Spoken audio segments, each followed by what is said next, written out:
What is going on, everybody? We've got JT here, we've got C Will over at the Passive Income Network, and we've What's got good? David with Crypto for Change.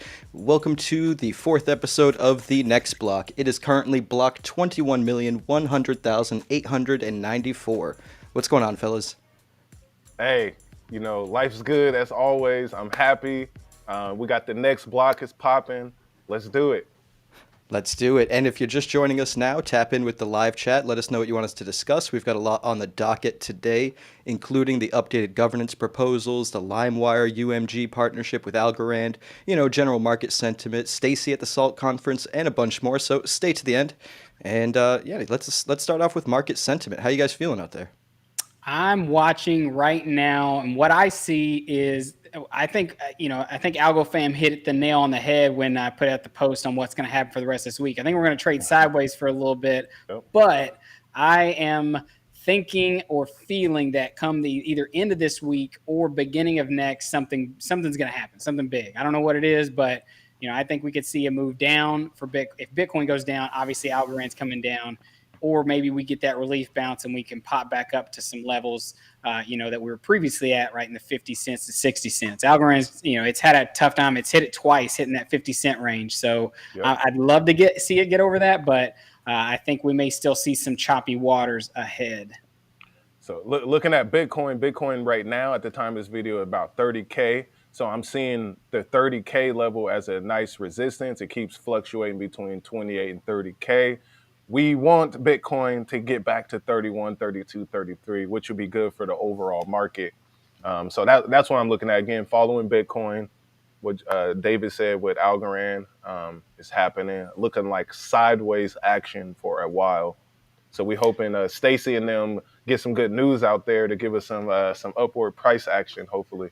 I was about to say that as well, that, right now we're holding, if we can hold this, 28, 30K range, it'd be good, since the last year's high or lows, in the summer of last year in June, July, we're right in that 28, 29,000 range. So if we can hold it, that's great. But I do think that even if we see a relief bounce, like say the foundation, puts out some good news when Bitcoin is kind of, bullish and running back up to 34, 38. Like, Yep. I think Algorand could see that pop back up to like the 67 cents area to see what that, 50 cents above area. But I would still be I would see that as maybe a bull trap before, maybe stuff, starts to flip and go back the other way. I don't know. I just don't think Bitcoin has got me maybe feeling the FUD, feeling the bearishness. Maybe that means the bottom's in. I don't know. I think the bottom's in. What you thinking, JT? There is so much bearishness that I am starting to think that we might be nearing a bottom. But looking at the chart, especially the Algorand chart in specific, we're stuck in this very clear downtrend. And in reality, from what I'm seeing, I think there's a huge possibility we come back down and test this previous low and support around 34 cents before coming back up to the top of this channel, which would be around like 60 cents ish, give or take. And then deciding on whether we're going to continue the downtrend and go back down, or finally break out of the channel. But I do honestly suspect we're going to come back down to the 30s and then bounce back up. But, that really could play out over the next 2 to 3 weeks. In reality, that's not going to happen today or tomorrow, But yeah, I think it's going to be a boring market really until we get the next CPI reading and the next, rate hikes, and we go from there, really. Did anyone check out the Algorand metrics to see, do we still got like more wallets being active wallets metrics going up? What's our TVL look like? Anyone look into that recently? Yeah, I check it like almost every day. The wallets, obviously, they were for like a week or two. They were actually spiking. I think we added like 1 million wallets in a pretty short amount of time. But it's kind of went back to the way it was before. So, and part of me wonders, is that like, that massive wallet, is that organic growth, or is that maybe some of these partnerships that Algorand has been forming, like going in and creating accounts for a future purpose or a future need? So that is interesting. The nodes is still down. It's still not showing the amount of nodes that Algorand has. But I think TVL has actually rebounded slightly. At least I noticed it on AlgoFi and things like that. So I think since the market has digested the very large, capitulation event we just had, over that last week, I think it's kind of digested. And that's why I think we may see some sideways action for a bit before, ultimately, something's going to give. Either we're going to break upward or we're going to break, further down and see some new all-time lows for this run. Yeah, over the last 6 months, the total accounts have risen from about 15 million to about 25 million, give or take. So that's a sizable increase. That's nearly what, like Yes. a 70% increase over 6 months. And the average balance continues to go down, which just shows more and more small guys holding algo as opposed to whales. I do think the overall TVL though is really just going to be suffering until until the market starts to turn around a little bit. Even if more and more algos enter all these DeFi protocols as the price goes down, it's like the TVL is still going down, even if they're getting more participation. So Yeah. it's a hard time to be judging TVL unless we get a huge influx for sure. Yeah. With that in mind, let's go ahead and switch over to governance talk, since that's one of the things we'll be voting on. Let's do it. You guys take it from here because I have yet to read the proposal, and I know you guys have. So I will take a look at this proposal right now while we you guys discuss it. Sure. So the first one, I'll jump on one and then see what you can jump in right behind me. And including DeFi participants in governance. So that's the first big one, I think. And this kind of goes along to what the community was kind of saying that they wanted to be able to vote on. I think this is the one. It's cool that the foundation listens to the community, and we're starting to see a proposal from it. So it kind of does give an idea of even what the XGov situation could look like with the community having more input. But it goes on to just kind of say that DeFi participants, certain ones that meet certain criteria, will be able to, people who are acting on those platforms will earn rewards from governance distributed by the DeFi platform itself. And so the main thing, actually, what you just highlighted, that's one of the big benefits, I would say, for the algos that are on the DeFi platforms, is they will have double the voting power as regular algo holders. So right now, and this is kind of to go to what you were saying, JT, with TVL increasing, and I know that's a big point for the foundation, is how much do you think now that the rewards? It won't be. I'm guessing, in the way I read it, is governance rewards. Maybe things like AlgoFi will continue doing what they're doing. But other ones, maybe you won't have to even really lock them up in a way. I don't really know if that'll be the entire case, but just participating on the platform and in DeFi will give you the ability to earn those, those governance rewards when the DeFi platforms dish them out, as long as they stay above a certain amount, is what it went on to say. But it'll be interesting to see if this will be enough to get some of those bigger players and bigger whales into DeFi. Well, we got to be clear too, JT. That part you almost highlighted, but you get double the voting power, but not the rewards. Yep. So it's Right. not going to give people more money essentially for doing it, but just more pool. And yeah, just looking at this first option, how y'all feeling about option A or B? Off first glance, I kind of like the idea of it because, I mean, it would be nice to have more rewards, but I feel like the double the voting power might be enticing enough, especially for retail that might want to.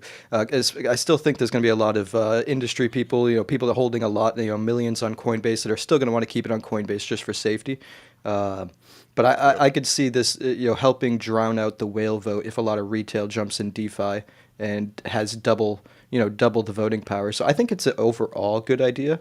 I will probably vote A, depending. What do you guys think, though? My question or thought process is going to be how is this going to change what we've already seen implemented by things like Folks Finance, AlgoFi? Is AlgoFi still going to have their vault and still going to have you lock up those on their platform to be participating in it, or is it going to be more of a are they going to do some kind of data tracking where they're taking the average balance of your algos that you were participating in DeFi during the 3 months and then giving you rewards based off of that? So I'm just kind of interested, like how new DeFi platforms will incorporate knowing that they can give out governance rewards, as well as how are the ones that already had systems in place with this past one, how are they going to change or evolve? Yeah, it definitely seems like it's going to be up to each platform to make their own decision. And I love AlgoFi's vaulting structure, so I feel that is going to definitely be looked at since AlgoFi has the most total value locked. I feel like as the leader, other platforms like Folks Finance, for example, they could, implement what AlgoFi is doing. But yeah, I'm curious about that as well. Yeah, it does seem like it'll probably still be fine for things like AlgoFi and Folks Finance and Guard because, it says for qualifying DeFi projects and it says like for DeFi project qualification, DeFi projects will qualify for participation in Algorand governance by registering with the Algorand Foundation, providing some administrative Algorand accounts for the purpose of voting on behalf of their participants, and so forth. And I think that right there, that last line right there, really covers AlgoFi and Folks Finance and whatnot because they do create these accounts that allow you to vote or vote on your behalf, like Folks Finance does. So it does seem like you still need to be participating in governance. So I don't think too much will change aside from the incentive structure, really. Yeah. So what it is, we're seeing that we're just basically having people are going to have more options to participate, spreading out. Definitely smart idea, I believe, to include people who are participating in DeFi. Yeah, and just more inclusiveness to those governance rewards, making it to where you don't have to just use specific ones or trying to. And I feel like it's good because you don't want to get a centralized risk where, like we saw with Tiny Man when that exploit happened, that if Tiny Man got exploited, everything went down. We don't want to see. I mean, yes, we want to see AlgoFi continue to grow, but we don't want it to become where AlgoFi has so much dominance that if it were to have an issue, we see another Tiny Man type thing where if it got exploited, then TVL just starts to drain out and Algorand's back where it was at square one. So I think this is going to be good for bringing a lot of other projects maybe that are just now starting. They can start to plan on how they're going to incorporate this Algorand governance DeFi to help increase TVL, things like Pact and Yieldly and, all the other ones that are still, maybe even Humble DeFi. I mean, there's so many things out there that still have yet to launch and so many things I'm probably not even mentioning that, can help, increase TVL and get us there. Because that's still what I'm wondering is what's going to get the whales in DeFi, because the risk is still there, right? There's still the risk of smart contracts and whales. They like their money in their wallets probably where it's lots more safer and secure. And so, what's going to be the tipping point to get them in? And do you guys think this vote is going to make a difference for whales or no? Is this just a thing for retail? My initial thought is retail. I feel like this whole governance structure is mostly about retail, because they would, like you said, like the people that got their algos on Coinbase, the big institutions, they like Coinbase because it's custodial for them when you have that much money. And then us with smaller bags, we're more flexible to move in and out of these platforms. So I think it will help out retail. And I also want to get to some of these comments because there's some great comments in here. But I'll let y'all, JT, want to bust out a comment first before we tap in on there. Yeah, are there any in particular that we should talk? There's a lot. Yeah, there's a lot, but looking at it, saying the centralized part, they're saying that governance, like what it would say, the Reddit community is in shambles about this proposal. They're thinking it's too centralized. What do y'all feel about the centralization of this governance structure? Are we thinking about the XGov the first tier part, or the not DeFi? the first? I guess. Yeah, I don't really understand that argument too much, to be honest. I feel like somebody would have to explain their point of view on that a little bit more. Yeah, I mean, because the XGov tier is meant to make it to where, obviously, I guess maybe that's what they could be hinting at, that, okay, what if you have this, select group of XGovs who can then propose things, but it still has to ultimately go all the way through, even at the last step, the Algorand Foundation. And it doesn't, and even in that, the article that goes over that one, it even says that the, once that XGov thing, if it were to fully get passed and run through, the Algorand Foundation would still be kind of right there along, having proposals to go as well. Maybe they're thinking the foundation, creating these proposals is the centralized aspect to it right now. The way I see it is, governance to a degree and the foundation is centralized, but it was a central private authority essentially before it decided to start decentralizing some of its decision making. And the foundation isn't isn't the same as the blockchain. So the blockchain itself isn't centralized. The foundation essentially was a private company that decided to allow the community to vote on how it spends some of its money. Essentially, that's really what it comes down to. We're not voting on a lot of what happens at the foundation. We're just having certain votes on how the algos that they hold are distributed, which, that could be done better over time. And I think they're doing a better job listening to us, but it was never meant to be like a fully decentralized right off rip, fully decentralized foundation. The intent was to really decentralize the decision making around the algos they held. One of the guys was making another comment saying Reddit thinks of relay nodes, just like that the foundation has to agree, I guess, or help bring those relay nodes on. Yeah, there is some issue around relay nodes. They have been working more and more with community members on relay nodes, but yeah, they definitely are aware of this and are working to fix that. But there's another. Go for it. What are you gonna say? No, I'm saying there's another comment that was like, what does Amazon Web Services have to do with Algorand?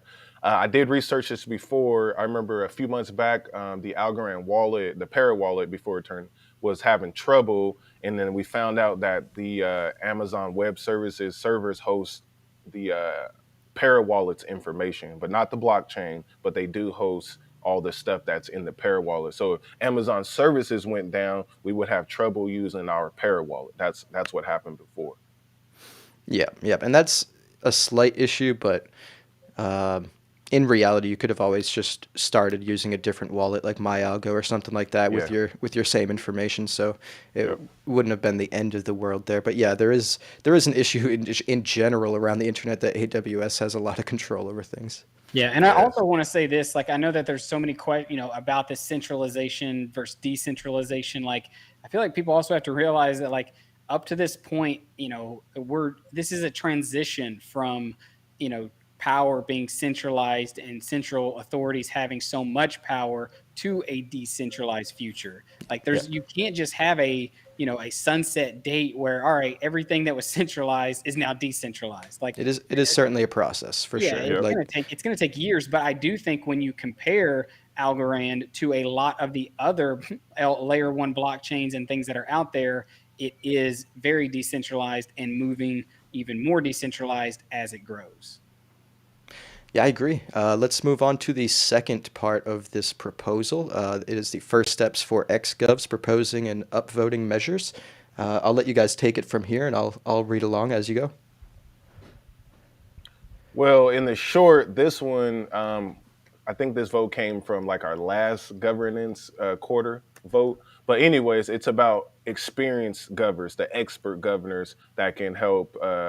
Like basically, it'll be like creating a DAO, so that way these experienced governors, people who are committed to stake, who's been participating, can help facilitate or submit proposals that will go into the whole governance structure.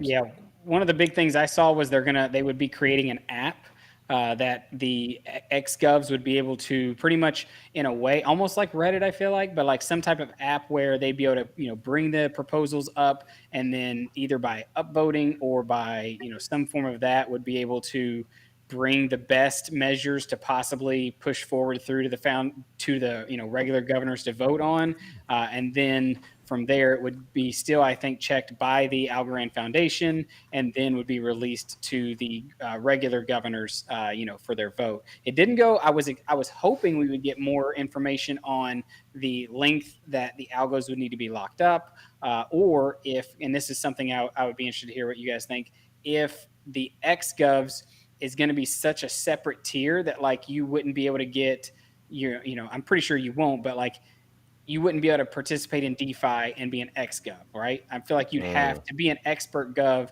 You would have to do governance through just your wallet, and that would be it.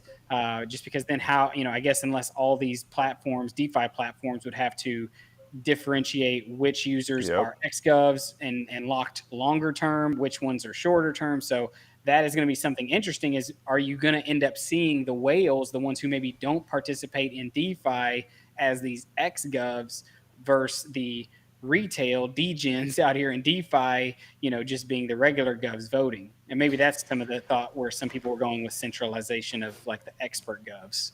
Well, Well, it look.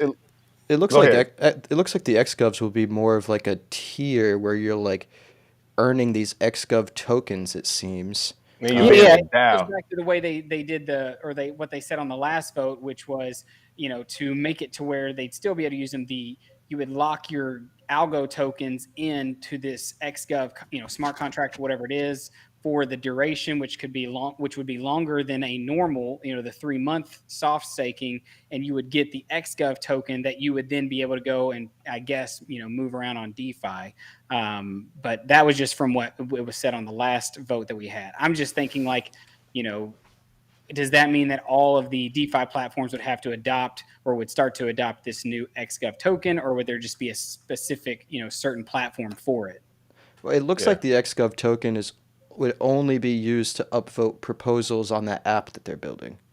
Is what I'm getting from this. So it seems like, community members will be able to propose votes, create proposals on the app, and then these XGov tokens will be used to upvote those proposals. And Right. the proposals that rise to the top are the ones that would get voted on in theory. And the second Overall, part. just go for it. No, just like the second part too, again, it's like with this decentralization nature, it allows for each platform to decide on how they want to use their votes also, like that for example line there. Yeah. And that's the whole thing. It's like, it's how is who's going to be participating in being an XGov? Would you want to lock up your algos and be an expert gov if you're someone who maybe is not going to be, someone who's not going to be wanting to bring measures forward, right? Are you going to want to? Is there going to be enough rewards, or more of a reward in voting and using this XGov token to upvote and stuff in that system over what you can make and earn in the DeFi side of just being a regular governance member? Yeah, you got to really want to do this for sure. That's what I'm saying. This is You gotta really really interesting, want though. this. Overall, I like the concept, and I like the fact that governance evolves over time. So this is really interesting. But I think it would be a good idea probably to try to set up a Twitter space with a couple more members of the community and have like a real discussion about this before the votes happen. I think that would be a good idea. Yeah, it'd be cool. I We mean, should, I we know should that. try to do it. Yeah, I know the foundation's trying to be more, present and more and out there more with the community. So maybe Fred can set something up for everybody. Yeah, we'll reach out. We'll figure it out. All right, so moving on, Limewire recently partnered with UMG, Universal Music Group, which is the largest record label in the country or world, I believe, one of the two. And of course, Limewire is building on Algorand, so that is relatively huge news in my opinion. What do you guys think of this development? I mean, Kendrick Lamar. That was the tweet. That's it. Right. I was but- interested. I went back and saw and read Napster's Twitter, and they also tweeted like maybe a week or two before Dolly Parton. That's the tweet. So I was like, okay, maybe this maybe it wasn't isolated like they were partnering with Kendrick, but maybe they're just like following trends. And because Dolly was doing something, it was like a commercial or something, crypto commercial, maybe, I don't know. But I feel like, I mean, the more that happens, and here's the thing I don't know is like, what partnerships are other blockchains forming right now? That's the big thing I wonder. Like Cardano and Near, and some of these other big layer ones, Avalanche, Solana. I know the one with Snoop Dogg, at least for Cardano, but that's I don't know if that's a music NFT or if that's an art NFT. But it just seems like so many music companies and platforms are going to be using Algorand. And so that's what's just really cool. Just from Algorand might not be reshaping the future of finance alone; it might be reshaping the future of music. Well, if you look at it's like kind of cool what Algorand is doing. So I forgot what blockchain. Other blockchains got like their soccer teams, but Algorand did the whole FIFA. Hey, we got a soccer team too. Yeah, and the soccer team is cool. Yeah. Gotham FC, shout out to them. But then you got other blockchains where Adi is, and Algorand's like, okay, we'll go with Limewire. We got UMG. So I feel like it is one of those competitions on the low right now to see who can pull the best deals and partnerships. And what's key about this, again, we always talk about it, Other blockchains like Solana shuts down, is super centralized. Terra has been fully exposed, as we've seen, and Bitcoin Yeah. doesn't Celsius have might be smart next. contracts. Celsius may be next. Ethereum has a scalability problem, so it's starting to come down to, you got Cardano, you got Algorand, and Near Near, possibly, that you yeah, could use to actually do real world use case that has proven himself. Cardano, yeah. we don't know yet, but they have not. Nothing crazy has happened from my understanding. So I see why, they're choosing Algorand in this regard. You need music to be able to be compatible with sites like DistroKid, Ditto Music, and all the streaming that sends the royalties out, and they can't be down again. They can't be down. It's not for nothing, but Algorand's partnering with the largest sports association in the world. They're partnering with the largest record label in the world. I mean, this line right here gets me relatively excited. Using Limewire, artists signed to Universal Music Group can now offer audio recordings, audio-visual content, backstage footage, and any artwork and images as NFTs on the Limewire marketplace and sell them Wow. directly to fans and collectors. Musicians can release bonus tracks and exclusive material, sell uncut or backstage content, and much more. So, in reality, this is huge. Like, some of the biggest artists in the world are signed Yeah. to UMG. So, Taylor Let's look up Swift, a Justin yep. Bieber, Kendrick Lamar, Drake. Dolly Um, Parton. yeah, yeah, and even obviously even outside of just pop, you got Chris Stapleton. I'm a huge country artist fan. I love his music. He's a part of UMG. And that spot that you highlighted is cool because, like I said, this isn't. Kanye, BTS, Yeah. It's not Billie saying Eilish. that all these, when they release an album, it's going on Algorand or anything like that, but it opens the door, right? So oh yeah. before, there was nothing, no way that these artists were going to be able to facilitate and use Algorand. Once and still technically LimeWire is not launched yet, so we do have to remember Otis that. Redding. But once the LimeWire is launched, once things like Napster get going, Opulus is running full speed, and the song that owns itself, and Dequency, and all A Note Music, and all these things that are building on Algorand, like that is when so many artists are going to be able to leverage Algorand's tech and reach their fans in new ways, which is, like you said, backstage content, audio, specialized audio recordings and stuff like that. I mean, literally, it opens up a huge marketplace. Man, it basically is taking the brick, or it's taking the music, and it's be able to bust it down into so many different pieces, and then we all, as the retail, have the opportunity to be trading and flipping items in NFTs that have to deal with our favorite artists. And that has never happened. Like before, we had to collect, whatever. I'm like thinking a Grateful Dead a record, and you got to leave it in this plastic for 40 years to make sure that you can get a resale. Now Right. we can do this shit in real time, like Yeah. real time. And Me I and know if I get my hands on any Drake or Taylor Swift or Adele, Jay-Z, I'm keeping it. I'm right. not reselling, because I know that stuff is gonna go up in value only. This is Yeah, the beginning. me and Joker 4235, we're gonna be fighting over Tay-Tay's NFTs. Tay Tay. Yeah, That's it's funny. about to be crazy. It's a new asset class for us as young investors. That wasn't, it's hard to buy up. What's it called? There's a company that Shaq has signed basically his rights over to, and I can't think of at the moment, but it's a brand deal company. They own up everything, and now we can start our own, companies that buy up all these assets, and I think it's like definitely dope, or in our personal portfolios. Yeah, it's a pretty exciting time, really, So for exciting. the creator economy in general.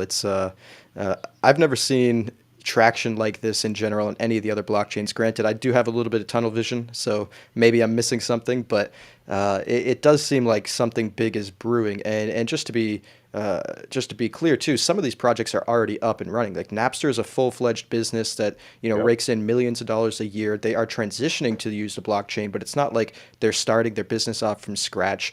A Note Music has been doing their thing for a couple years now in the European markets. I mean, we might not hear about it much here in the States, but European artists have been able to use that platform to sell their artwork for a couple of years now. So it's a pretty exciting time for Algorand in general, and Yeah, it'll be Hey, I interesting to got a see. theory.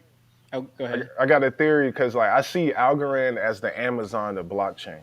right? It has the Oh yeah. ability to be integrated with everything. Like Amazon touches the post. Yep, there you go. Amazon deals with the post office. It deals with regular retail. It does business to business, and I see Algorand has that ability to, implement the same thing that Algorand or Amazon is doing, but in terms of the blockchain space. It'll certainly have its tentacles in just about everything. Yeah, and Exactly. that's like one of the things I'm wondering is like maybe now that you see some of these big partnerships happening, when will the bigger entities that are out there, something like an Apple Music or Spotify, when will they make maybe an announcement to leverage a blockchain to create and have their or maybe they'll, I don't know, maybe they'll They might somehow, build their own, huh? yeah, might build their own and stuff like that. Obviously, that's always an option. So it'll be interesting to see if some of those do partner or if they just go out and get the people to build their own. I'll say one thing: the more great partnerships like these that the Foundation and Algorand Inc. continue to nail down, the larger the snowball effect is, because it creates more momentum for Algorand Yep. in general, but it also creates more credibility for the entire space, but also Algorand. So the more large institutions see, companies like FIFA and companies like Universal Music Group partnering with the Algorand blockchain, the more it'll be easier to convince other legacy institutions to start, choosing the right blockchain, in my opinion. Yeah, and even then, you go back to what Staci Warden just said with the SALT conference. She said that even in a multi-chain future, you might be eating your pizza over on Cardano World or Solana World, but it's going to be settling on Algorand, Planet Algo. Yes. Yeah, absolutely. That was a great conversation and a great segue to the next part of this conversation. Anyway, so I just watched that discussion maybe about an hour or two ago, and I thought it was fantastic. And I actually did that part you're just speaking of. I clipped out and I tweeted that out because I thought that was the most fantastic aspect of it. She basically said, as you said, in a multi-chain world, Algorand is likely to be the settlement layer for essentially all transactions, which I completely agree. I can see, you're exploring these other blockchains, but the final settlement layer, or the main settlement layer, will be Algorand, and I can certainly see that. What Yeah, the what's some tech is other definitely key there. points? So what's some other key points y'all got from this? I haven't got to watch the whole thing. I'm only like 3 minutes in. I'll watch it later. You want to go first, JT, or you want me to grab it? You can go first. Okay. I would say, I mean, outside of just the normal, like, Algorand talk that we're used to hearing from Sean Ford and Staci and all them about, how green Algorand is and the finality and the transaction speed and upgrades and everything that's coming. Obviously, I'm bullish, excited to see those upgrades. But something that I don't really know if you consider this alpha that she dropped, but she said when they were talking about the FIFA partnership, and I think maybe some of the other things with LimeWire or other partnerships that they were talking about, she mentioned that they're right now working. That she didn't give any really super descriptive terms, but she did say two big organizations that handle disaster relief settlements in Africa. I Googled to try to figure out what these could be. Obviously, Salvation Army is huge, but I don't think it's them.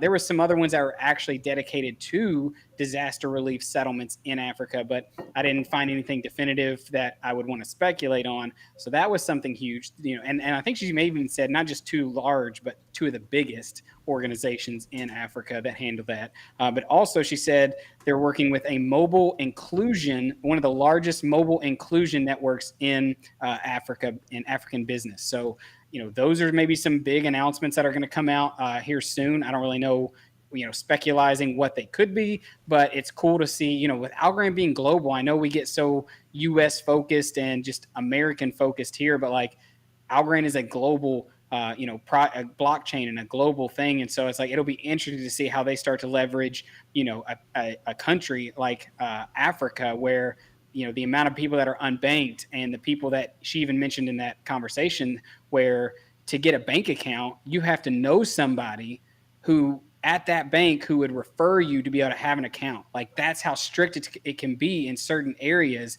And that's just not the way financial inclusion should be. Everyone anywhere should be able to plug into the network and transact and grow a business. And that's what Algorand is going to try to do in some of those places. And that's what I'm super excited for. Yeah, I'm not yeah, that's speculating. huge. He says called speculating. Go Of watch the course. video. If I'm speculating, then Stacy Warden's speculating. Hey, Well, there's hey, you know didn't Stacy? there's always room for some dubious speculation. I wouldn't obviously nobody ape in on speculation, but for sure. Yeah, Stacy, like, her background is in these global markets, so I wouldn't be surprised Yep. because she does have the connections in the background. And then we talk about Africa as a continent, you got a billion freaking people, and they're young, a lot of younger people as well. And then Southeast Asia or just Asia as a whole, which I'll elaborate on. I didn't think I said speculating. All right, you got me. Speculating. I'll have to go back and watch it. Caught out. Zip. Yeah, you speculizing. But yeah, for sure. Like I definitely agree. You got to do some speculation, but if you put the overall picture together, you can see where it's heading. To a borderless economy. How do you have a borderless economy? It can't just be Americans or Yeah. Western powers. I will say it has to Rock be. just knew I slept through all of English class. That's all it was. I got A's, but I didn't pay attention to anything. I was just good at taking tests. There you go. There you go. So let's transition on to a little bit of stablecoin discussion. I know there was a couple people in the audience that wanted us to discuss our thoughts on stable and probably guard as well, even though I don't use guard. I think more people use stable. However, I know there's a lot of concern, especially with the UST disaster, and that isn't the only stablecoin that has had a unfortunate, deadly fate. But if you look at this chart right here, you'll see that stable's held up really well. It's actually trading higher than USDC by almost a penny. It's almost a penny more valuable than USDC in this current market. And I think there's a misunderstanding or not a full understanding of how different stablecoins operate, because there is a huge difference between over-collateralized stablecoins that have diverse collateralization, like this particular stablecoin, and UST that basically derived itself on almost exact collateralization ratios of the underlying Luna token, and as soon as Luna dropped, that it basically created the death spiral, which is not the case for stable, where I think it's backed by 140% collateralization, and the algo blockchain is so quick that even if the value of these tokens started dropping instantly, the liquidations would happen. There wouldn't be that same death spiral built in by design, especially because with the Luna scenario, there was a minting and burning design built in. So even if for some reason one of our stable coins failed, it still wouldn't have that same disaster effect on the broader ecosystem, at least in my opinion. I have a question for you, JT. I know you've done a lot more research on stable and some of the stable coins like XPact and whatnot in the Algorand ecosystem. So maybe I can even learn something here. But like, what would the implications be if something like stable were to depeg with AlgoFi? Like, obviously, with thinking like I've borrowed some stable coin on AlgoFi before, so obviously I have a balance that I have to pay back. If stable was to depeg and drop to 40 cents, does that ultimately mean that the amount of money I got to pay back drops in 50%, drops that value as well? Like, what would that look like for AlgoFi in terms of people borrowing against stable? This is actually kind of a built-in arbitrage mechanism. And in a sense, if you had borrowed stable and for a couple minutes or an hour or two it depegged significantly, that'd be a great time to repay the loan, because say you borrowed 1,000 stable and all of a sudden it's trading at 60 cents, you can go buy stable on the open market. You can buy 1,000 stable for $600 in that scenario and then repay that loan and make out. But on the AlgoFi app itself, I believe it still respects stable as $1 as collateral. It does. So that's where the arbitrage opportunity comes, because if it loses its peg a little bit, you're incentivized to basically go buy some off the market and post it as collateral on AlgoFi. Because could you imagine buying it for 80 cents and going over to AlgoFi and getting $1 worth of collateral out of it? So that incentivizes people to buy up the stable. Isn't that how Terra died though? Well, yes and no, honestly. But there are arbitrage mechanisms built into everything. Like, arbitrage is how every stablecoin keeps its peg. Like, that's how USDC, USDT. There's arbitrage mechanisms that happen. There was much more of a death spiral by design baked into Luna that wasn't the the arbitrage that was happening was essentially creating a hyperinflationary Luna, which wouldn't happen in this scenario. There's a hard cap of 10 billion algo. The release, there's Yeah. whatever happened to these stablecoins wouldn't affect algo whatsoever. So there isn't that No. same type of True. arbitrage, and there's a more diverse set of collateral, and it's over collateralized as opposed to at many points under collateralized as UST was. Yeah, it's just an interesting thing that I feel like people should pay attention to, because I don't think we've seen the last of stablecoin calamities, I guess you could say, for the rest of the year. I think we could still see some other things, some other crazy things happening, especially if regulation comes and some things just maybe don't meet this regulation for whatever stablecoins could have to face. So I just think it's interesting. People need to make sure they're aware of, if X happens, how can you take advantage of it and profit in a good way? Because if just know this, other people are, even though there may be FOMO to do something else, there's obviously, usually a smart thing to do in those situations. Yep, and let's be 100% clear too. There is of course risk with stablecoins in general, and we've said this on a previous episode, but the safest way to hold a dollar is the actual dollar, and then the second safest way is one-to-one backed stablecoins like USDC, and some would say Tether, although I would not. And then from there, you have your over-collateralized, decentralized stablecoins like Stable, and then you have your evenly collateralized or under-collateralized algorithmic stablecoins like UST, and so forth, that are at pretty much the bottom of the barrel.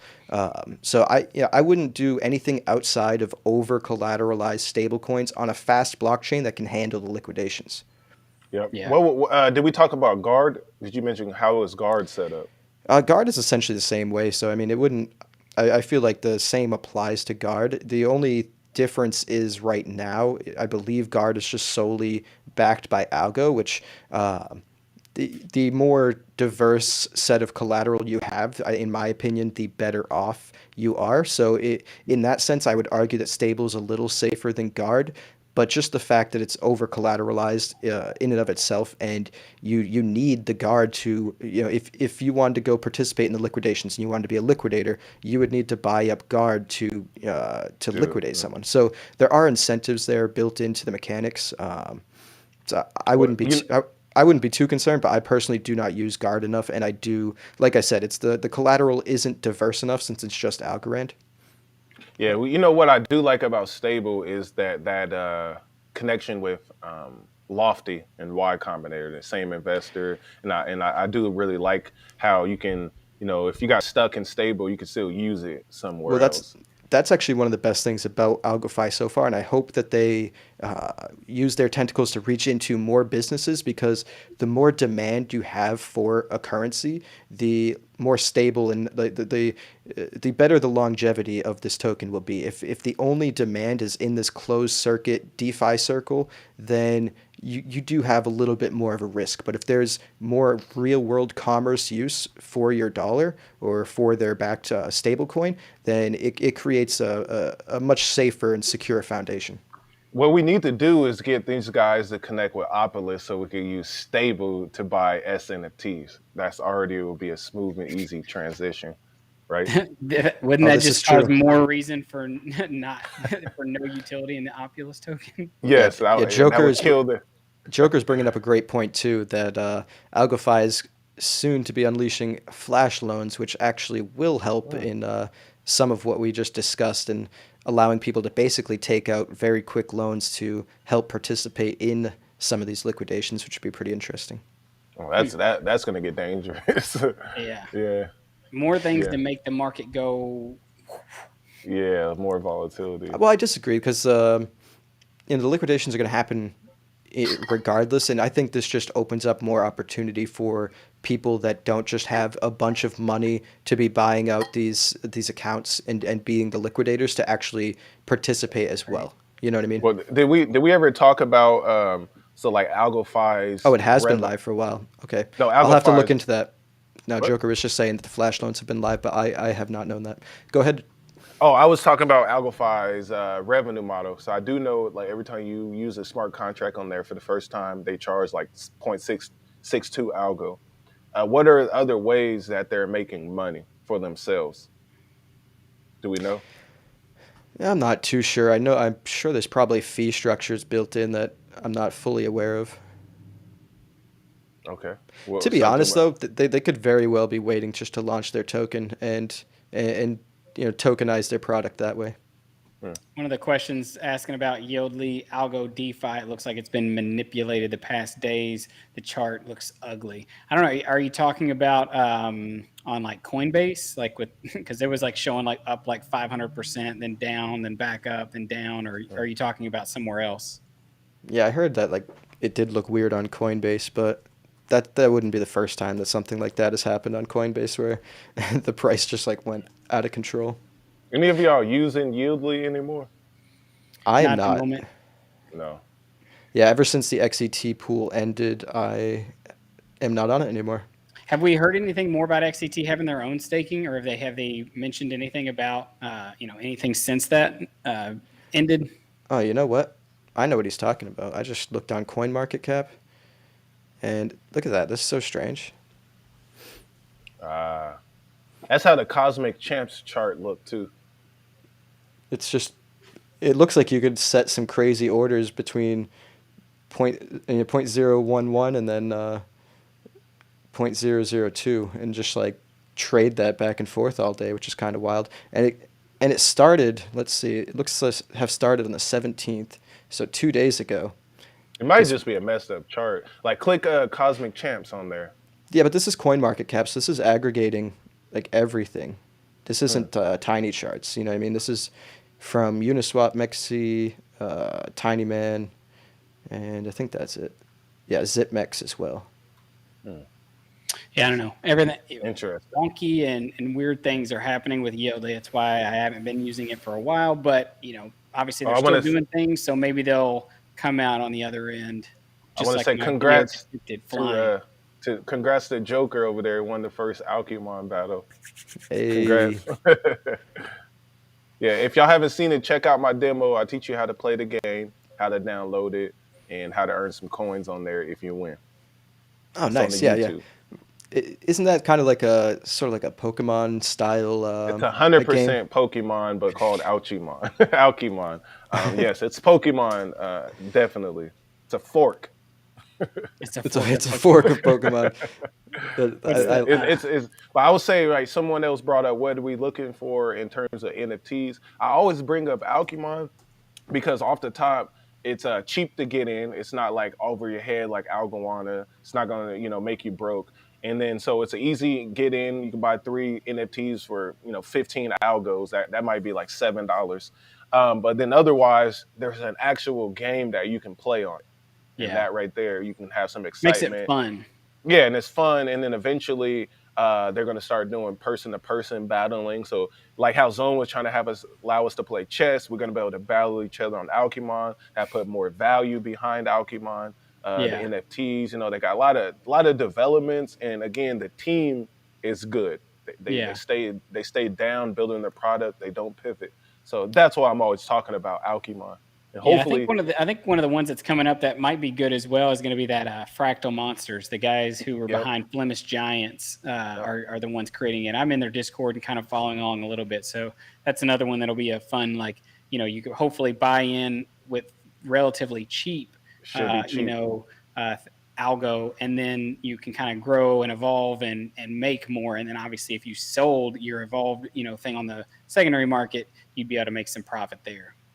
Yeah, yeah. So, yep. And then hopefully, Cosmic Champs isn't too expensive. It looks like it's going to be an expensive I game. feel like it will be. I don't know why. Yeah, It just seems yeah. like it's almost like some of the other ones that I've seen. I mean, I'm not comparing it to Annie Rand, but it Mm. kind of is that and I don't get why these certain NFT projects want to start their mint or their price out so high just because maybe the art's there. It's like these things take network effects to build up. I feel like to being worth that much. I mean, kind of like Algoana, but even now it's like Algoana is so expensive. Like and I don't think it does. I'm not saying it shouldn't be, Yeah, that I don't know. Yeah. it's just like, anybody who's getting into Algorand now, unless you already have a ton of money, like you're not going to get into these projects. So, it's quite hard, I feel like. Y'all know anything about the puffins, popping puffins? I keep hearing about it. They moved from Terra. Yeah, they moved from Says Terra. They're Josh. NFT project, and the Algorand Foundation's been kind of spotlighting them, as well as some of the others in the NFT Algorand community, just to kind of help them, bring their community from Terra over to Algorand. Yeah, I think it's a great idea to be targeting Terra projects that are looking to relocate, to be honest. Hmm. I Do we think want Anchor on Algorand? no, I'm more talking about, there was a big community besides just the app that took it all down in reality. That was a joke. We clearly don't want Anchor. Clearly. And then, okay, so right here we've got Staci saying on Twitter that the Algo Foundation has had a bunch of reach out from cool Terra NFT projects and communities, so they're now busy creating a tool that helps make it easy and seamless for Terra Luna projects to migrate, bridge, mint their NFTs on Algorand. And I think this is a great idea as well it's yet to be seen what the tool will look like. I don't Yeah, know. because I don't know enough about the Terra blockchain to really know So what's needed to create a seamless transition for I do projects, but I do know if they did some type of IBC connection, because that's what the Cosmos SDK, you could easily do it because they bridge with each other. But that tool is needed because I'm trying to get some guys from Solana to hop over to Algorand. But the question always comes down: how do we take the NFTs that are already minted, if people choose to do so, bridge them to Algorand without actually ruining the NFTs that are still on that other blockchain? So that is a huge question. Staci, tap in with us. We need to figure it out. So, here's one question I have. Like, I've read a little bit of like what Do Kwon and some of the Terra leaders have even been posting on social medias and stuff like that. But it obviously they're almost seeming like they're wanting to do what happened to like Ethereum with Ethereum Oh, Classic yeah, versus the new 100%. thing. So it's like, is Terra Luna fully done, or is this thing going to make a resurrection somehow? I think they're gonna try. They're gonna try to make a resurrection, but I can't see it being successful. I really, I don't know. I don't see it being no, successful. no. Like, but David, you brought this point up, I don't know, a few months back, right? Let's say 2 years from now, we didn't know what happened. Will I buy Terra? If Oh there's, yeah. I mean, we if don't you're know new the difference money, if between you're new into Classic, it, yeah, yeah. and we don't know the difference between the new version of Terra. Terra Classic is so-called will be the old one. Hmm. So like that's always a possibility because they do have the brand name in this moon token. Yeah, Uh, that's the same thing with me. Like when I first came in, and even now, like I haven't done as much research as I probably should do to understand why Ethereum forked in the first place. And then obviously now it's moving to ETH 2.0. I mean, think of 5 years from now, if people were buying in, Ethereum's still around, if it's still one of the larger ones out there, they're probably not even going to care about ETH Classic or whatever's going on back there. So that's very true. That's where I feel like I'm not saying go and buying any of those things. Like I have no idea what could happen, but you do have to think about when new money comes into the market, right? Because we're not going to see a bull market really until new money starts pouring in, till new retail investors and new institutions, whatever it is, starts buying Bitcoin, buying yep. altcoins and the like. So like when that happens, because there's still so many people I talk to who are creating, not just, a degen and DeFi, but like actually creating projects on networks like Near and Ethereum. One of the guys that lives here is a part of something called Lily Finance. It's building on Ethereum, and he had no idea of what Algorand even was. So like if there's people like that, imagine when new money comes in, they're not going to know what is from this from that, and heck, they're probably going to be buying Shiba Inu and Dogecoin anyway. So like if you're going to buy those, why wouldn't you buy another form of Luna or Terra, especially if, and this is sadly the part that makes these things so bad, yet what makes them work, with a leader like Do Kwon, someone who can get out there on social media and who can rally people and really make you believe in him, even if he has ulterior motives behind the scenes. I Bro, think, with Do Kwon, this is his second yeah, failed project. yeah, People again do not do research, but go ahead, JT.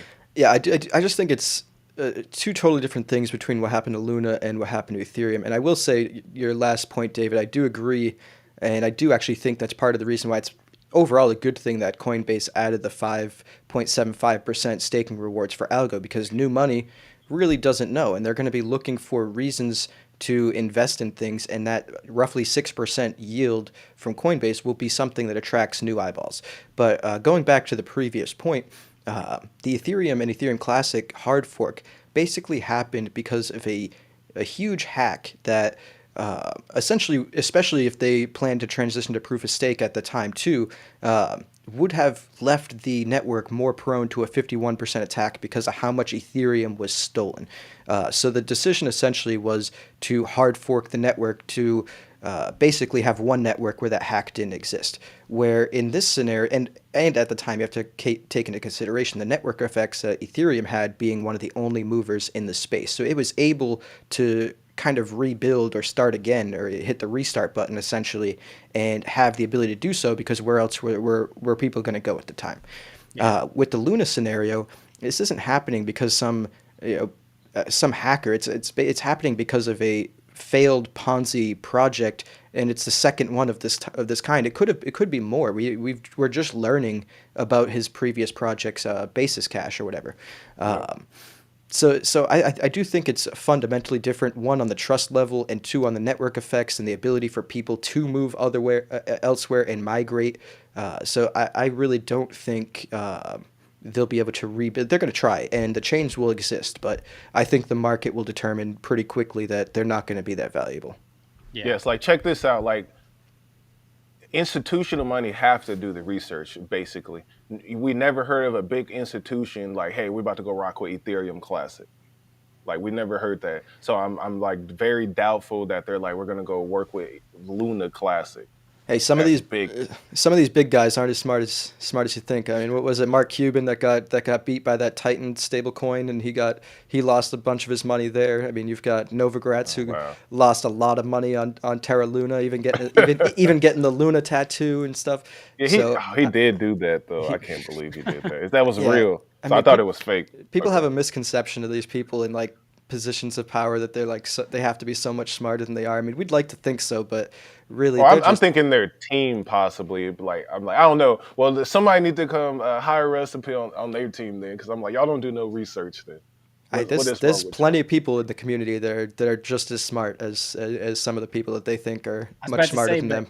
Most of the time, it's like fundamentals and like all the research in the world doesn't outweigh hype, Ponzi, manipulation. Like look at the top 25 right now. Like there's so many crypto coins up there that there's no way fundamentally you can see this lasting forever. It is only built on new money pouring in, which it's literally the definition pretty much of a Ponzi scheme. So it's like when that new money stops coming in, they're going to die. And that's what I think, if you can see something like it happened to Luna, people who are in Shiba Inu and Doge and all these things, like what happens if Musk stops, promoting it, right? Yeah. And you lose your big backers. You really think that it's going to hold up? Or, I mean, I don't really know who pumps Shiba Inu, but, I just think that, one day, like, Silvio said, one day, that type of speculation might die down some, but something else will fill its place. It'll be another crazy coin that we're all talking about how can it do this and Algorand's this. Yeah, you see that? It said, when are we going to talk about David's inevitable partnership with Marvel? Yeah, I don't know. All right, here's the Algo fam. I need a partnership of some kind, right? Yeah, put it out there. Go share that video, get your boy paid in Algo somehow. Yeah, Marvel. Shout out to Algorand Foundation, Staci Warden, Autumn. I will say, at least going back to the recent discussion on meme coins, I do think Dogecoin will hold up, and I also, just primarily because it's been around for so long at this point, that for some reason I think it's just going to be like the funny staple of the crypto economy. Like, you know what I mean? It doesn't necessarily mean it's going to like moon. It could just remain stagnant or whatever, but I don't necessarily think it's going to go away. But to Silvio's point on speculation, I still don't know if I fully agree. Like, I do think I can foresee a time where the space has less speculation because it is basically pure speculation at this point. So I could see the space evolving into more of or at least having pockets of value investing, as people would call in the traditional finance world. But even in traditional finance, in the stock market, you've got penny stocks, you've got meme stocks. Even in the most mature markets, the stock market's been around for a couple hundred years now. Like, you still see manias of speculation. So Yeah. And I don't mean that there's going to be a time where you don't have speculation. Speculation is what makes, trading in the stock market and the crypto markets fun, especially for new people when the hype happens. I mean, like right now, if you look at the stock market, you're not seeing a penny stock trade with the market cap of an Amazon, right? No. That's the stuff I'm talking about. Like if Algorand is the tech and it is the blockchain that everything finalizes on, it will have a market cap higher and it will be ranked at the top where it deserves. And you're not going to have these dumb coins like that shouldn't have that market cap trading that high. You may be able to find the speculative investments that go from 10 million to 100 million in market cap, but these crazy valuations where Doge and Shiba Inu have $40 billion valuations, like out of thin air, it's a fake coin with no innate value of itself other than just memes. Like that's what I'm talking about. But I don't know. You can obviously we've already gone for an hour, so you can if you don't have to converse with me there if you don't want to. But that's what. No, we're good. C-Will's hitting up the chat saying he'll be right back, but if we're about to close out, we could just wrap up. It's been about an hour anyway, so we might as well wrap up the show. Everyone tuning in, appreciate everyone that watched to the end. Make sure you subscribe to all 3 channels: my channel, JT Invests in You, C-Will's Passive Income Network, and David's Crypto for Change. And we'll catch you all in the next episode, guys. See y'all. Have a great week. Peace. Yep.